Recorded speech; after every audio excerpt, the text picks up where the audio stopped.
Hello साथियों, मैं सौरभ कुमार सिंह। और लगातार जिस विषय की चर्चा हो रही है वो विषय है कि बीपीएससी द्वारा आयोजित शिक्षक बहाली के मुद्दे पर क्या छात्रों अभ्यर्थियों की मांग को सरकार जिस प्रकार से सुन रही है और दरकिनार करने का प्रयास किया जा रहा है। अभी दो प्रमुख मुद्दे की मांग लगातार उठ रही है। पहला मुद्दा है कि सीटेट अपेयरिंग वाले को मौका मिलना चाहिए, और दूसरा प्रमुख मुद्दा है कि सेकेंड मेरिट लिस्ट यानी कहने का मतलब जो फर्स्ट लिस्ट आया टीआरई 1.0 यानी प्रथम फेज की बहाली में जो प्रथम लिस्ट आई, उसके बाद लगातार ये चर्चाएं हो रही थी और चेयरमैन सर का भी ट्वीट आ रहा था कि सेकेंड मेरिट लिस्ट कब आएगी। और लगातार चर्चाएं के संदर्भ में जो प्रेस के माध्यम से या जो जो खबरें सामने आ रही है कि मेरिट लिस्ट तो आएगा ही, 19-20 के आसपास मेरिट लिस्ट आने की संभावना है।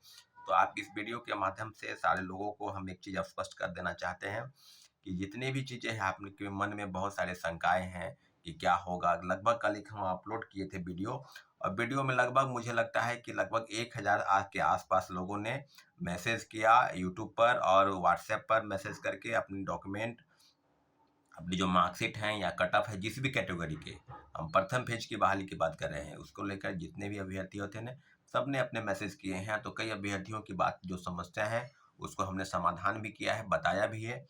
तो बहुत सारे अभ्यर्थी हैं जिनको लेकर आपको हम 1 to 1 बात करेंगे। अभी कुछ लोग कह रहे थे कि शिक्षा लेटर कब निकलना चाहिए शिक्षा विभाग से, जो है सेकेंड मेरिट लिस्ट के बाद बीपीएससी द्वारा। तो निश्चित रूप से इस पर भी बात हो रही है। कई लोगों का कहना है कि सीटेट अपेयरिंग वालों को मौका मिलना चाहिए, निश्चित रूप से मिलना चाहिए। अब जो है नियोजित शिक्षकों की संख्या जो है इस पर बहुत सारे विवादें हैं। राज्य सरकार के जो राज्यकर्मी का दर्जा देने की बात है उसको लेकर गंभीरता है। एक अलग से नियमावली बनी है, जैसे कि सबको पता है कि विशिष्ट राज्य नियमावली, इसके तहत अगर वो परीक्षा पास कर जाते हैं तो राज्यकर्मी का दर्जा मिलेगा। फिर बीपीएससी में बैठने की भी बाध्यता है, लोग फॉर्म भी अप्लाई कर रहे हैं।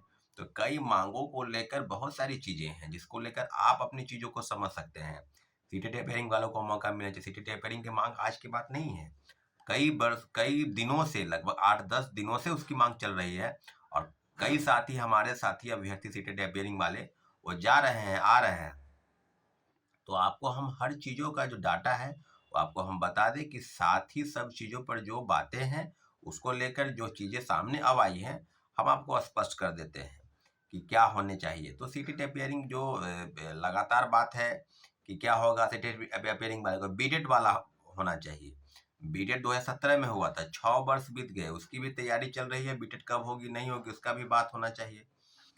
तो सप्लीमेंट्री रिजल्ट को लेकर जितनी भी चीज़ें हैं, कितने भी परीक्षार्थी हैं, सब लोग मैसेज कॉल कर रहे हैं कि क्या होगा नहीं होगा।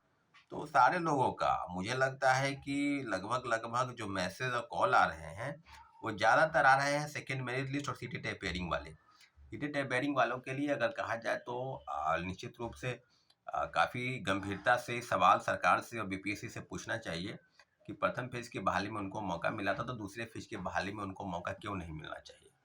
लगातार वो बात, अपनी जो बातें हैं, जो मंशा है वो जाहिर कर रहे हैं। और कई लोग हैं जो बता रहे हैं कि क्या है नहीं है, सारी चीज़ों पर जो भी बात है। तो हम आपको बता दें कि कई लोगों का मैसेज आ रहा है कि हम जो है सो प्रोटेस्ट के लिए तैयार हैं, चाहे सीटेट अपेयरिंग वाले हो चाहे सेकेंड मेरिट लिस्ट वाले हो। तो सब लोगों से आग्रह करते हैं कि हमारे चैनल को आप सब्सक्राइब कर दें, हमारे वीडियो को शेयर करें, लाइक करें, और जो बातें आप तक है वो हम तक पहुँचे। मेरी बातों को, कि छात्र हित में जो भी बातें होती है उसको आप तक पहुँचाने का प्रयास करते हैं। तो हम अपने यूट्यूब के माध्यम से, कम्युनिटी पोस्ट के माध्यम से, इंस्टाग्राम के माध्यम से ही आप तक पहुँच सकते हैं। 999314 मेरा नंबर है, 9931404148 ये मेरा नंबर है। आप इस नंबर पर मैसेज, कॉल और जो भी डॉक्यूमेंट है, कई ऐसे साथी हैं जो बता रहे हैं कि जो भी शिक्षकों की नियुक्ति हुई है और जो आवंटन हुआ है स्कूल में उसमें भी धांधली है। कई जगह किशनगंज से मामला आया है, पूर्णिया से मामला आया, कटिहार से मामला आया है। तो सब मामलों पर लेकर आज हम उस सारी चिट्ठी को बीपीएससी ऑफिस को सुपुर्द करेंगे कि इन लोगों की कैसे ज्वाइनिंग हो गई। आखिर शिक्षा विभाग की तरफ से जो भी लेत लतीफ़ी या उसको धांधली कह लीजिए, तो सारी चीज़ों पर हम हैं। अब बहुत सारे लोगों का है कि ईडब्ल्यूएस में मेरा कट ऑफ ये 47 है, एक दीपिका मिश्रा है, डेट ऑफ बर्थ 2 है, कट ऑफ 48 है। निश्चित रूप से कट ऑफ 48 है, इनका 47 आ रहा है। तो एक आसपास जो हम अनुमान लगाते हैं कि 1 या 2 नंबर तमाम कैटेगरी की, चाहे उसी कैटेगरी का, तो वो आपको वो उस पर रिजल्ट आने की संभावना है। कई लोग बता रहे हैं कि 5-6 हज़ार आएगा, प्रेस वाले का भी कहना है कि अप्रोक्स 10,000 आएगा। तो सारे जिला शिक्षा पदाधिकारियों से जो डाटा है वो मांगा जा रहा है। तो ओवरऑल जो डाटा आएगा उसी डाटा के आधार पर जो है वो चीज़ें निकलेगी रिजल्ट के रूप में। तो स्पष्ट हम बता दें कि सामने में जो भी चीज़ें आपके माध्यम से या मेरे माध्यम से जो चीज़ें आएंगी उसको लेकर काफ़ी गंभीरता से विचार करने की ज़रूरत है। अब सब चीज़ों पर लेकर क्या है कि राज्यपाल के पास ज्ञापन दिया जाए। राज्यपाल के पास 4 दिन पहले ही ज्ञापन दिया जा चुका है। राज्यपाल एक दिन जिस दिन हम लोग गए थे उसमें राज्यपाल, शिक्षा विभाग, मुख्यमंत्री सचिवालय और बीपीएससी चारों को आवेदन दिया गया था। परंतु जो सबसे प्रमुख मांग है कि अपेयरिंग वाले को मौका मिलना चाहिए। प्रथम फेज की बहाली में मिला था तो दूसरे फेज की बहाली में भी इन लोगों को मौका जरूर मिलना चाहिए। कुछ और हैं लोग जिसके लिए काफ़ी मैसेज और कॉल आ रहे थे। आपको हम बता दें कि ईडब्ल्यूएस मेल 55 है और कट ऑफ 56 गया है।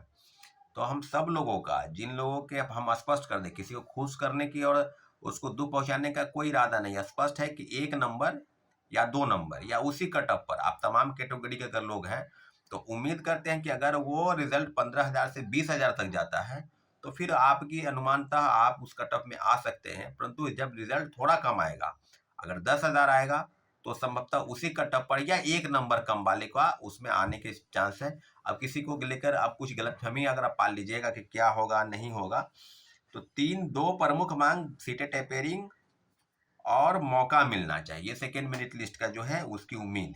तब सब चीज़ों पर जो है लगातार मैसेज कॉल आ रहे थे और लगभग 1,000 से ज़्यादा मैसेज यूट्यूब के माध्यम से और कल लगभग 350 से 400 मैसेज आए हैं आपको व्हाट्सएप पर और मैं कॉल करके। तो सारे लोगों से हम रिक्वेस्ट करते हैं कि आज भी सीटें टेपेरिंग की मांग को लेकर एक प्रोटेस्ट होगा। आपको हम बता दें कि आप लोग जो भी कहीं भी हैं वो पटना में आकर रहें और जहां भी आंदोलन होगा आप उसमें शरीक हों, क्योंकि जो चीज़ें मांग है वो आपकी ज़रूर सुनी जाएगी। सरकार तक हम लोग पहुंचाने का प्रयास कर रहे हैं।